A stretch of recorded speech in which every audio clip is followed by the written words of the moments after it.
Don't make a big deal out of it, Bella.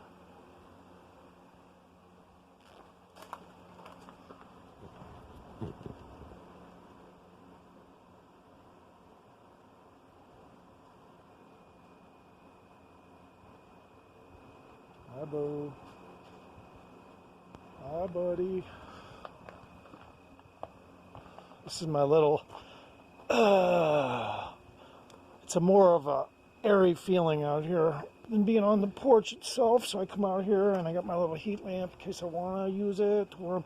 I have sweat on my back from skateboarding, so I come back here and I kind of sit and let it dry me off a little. And I always try to keep that on me when I'm out here, because you never know, we'll come around a corner out here in the, mountain lions out here and all kinds of stuff. You know what I'm saying? All kinds of stuff. Now, what did I do with what did I do with it? Oh, there it is. Okay. Anyway, so I don't know if I'm going to look horrible, but I'll try to put myself on camera. Do I look horrible?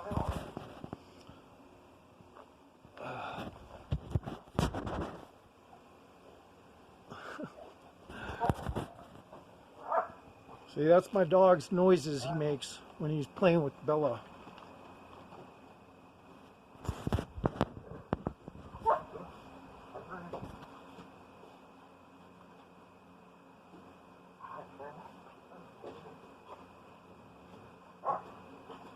And people that are stupid will come by here and complain that, like, oh, there's a whimpering dog there, abuse, abuse. No, it's just a psychotic bitch that lives out here. I got her fired from her job. But I had a righteousness about the reason behind it. She was psychotic. She has COPD or whatever, and freaked out on my dog one day, and I kind of slapped my dog to be quiet, quit growling, because she surprised my dog who was tied up, and she was practically 20 feet away, and he was tied up. I said, go ahead, ma'am, you can go about your way. You don't have to sit there like frozen, like you're going to get hit by a shotgun blast. Move along, please. I didn't say it like that, but that's what she was acting like. Quiet, guys. Stop. Anyway, so she called fucking police, came over, and they said, well, there's nothing wrong with your dog, obviously, and they left. Obviously, yeah, because there's crazy people out here that just make a story out of nothing. Especially if they got issues like COPD or whatever it's called, not COPD, but PTSD. I'm sorry, I said it wrong. Anyway, their mental illness becomes your problem, kind of like. That's how it works. So when people are, why are you so mean to people that are disabled? Well, it depends. Are they assholes that are fucking disabled? Because if they're assholes, then I'll be an asshole back. I don't really delineate, oh, is he disabled or not? Is it a disabled thing or not? I don't give a fuck. At that point, if you're rude. Look, I can delineate if somebody has fucking got Tourette's almost immediately. That's just one of my better qualities. But when you're just a complete, using your stupidity as an excuse of your disability mentally, then fuck off. I don't care. And most of the time, that's what they do.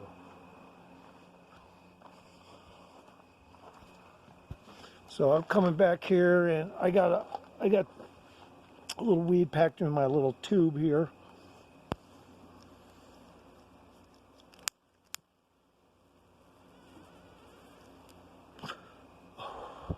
Of course, anyone else would think, oh, that's not just any tube. And I'm like, yeah, it is. It's just a fucking I think they call it, I think it's called a Yugoslavian pipe. It doesn't have an L shape to it. It's just straight. People refer to them as straight shooters. Some people call them crack pipes, but really it's just a fucking weed pipe.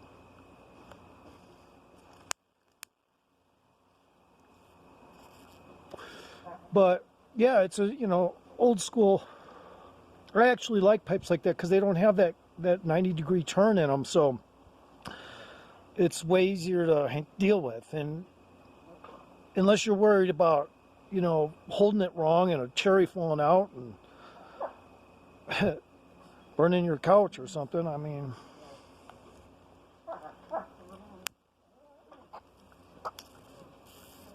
Now, my dog 5, he does make those sounds regularly when he plays with the other dogs, so not unusual at all.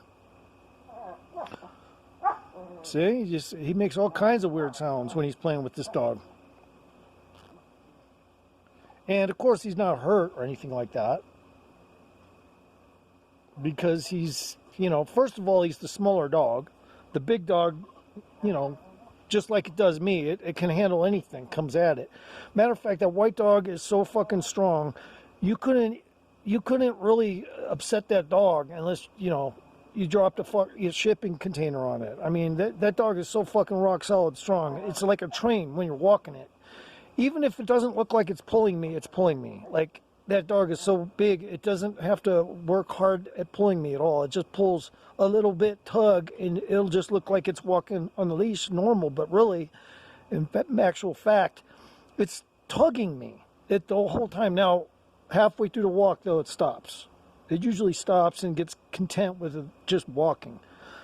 But if I was to take it out at night, it's also a little more content at night because it knows at night that's a lot of predator activity. So it's smart about night. It knows not to raise the alert too much by pulling me eagerly because, that's a dangerous time. So if I walk the dog at 11, 12, 1 in the morning, the big white dog, because it's a livestock protection dog, it knows that nighttime it could be a catastrophe if you're not prepared. So it's very quiet when it walks, and it doesn't pull me hardly near as much because it knows it's got to be careful. It's very intelligent that way. That Bella is very intelligent that way. It's like, that is super smart activity and a part of a domesticated livestock animal dog, livestock protection dog like that. But anyway, enough of that. You guys get bored of my dog talk, I know. It's all good, though.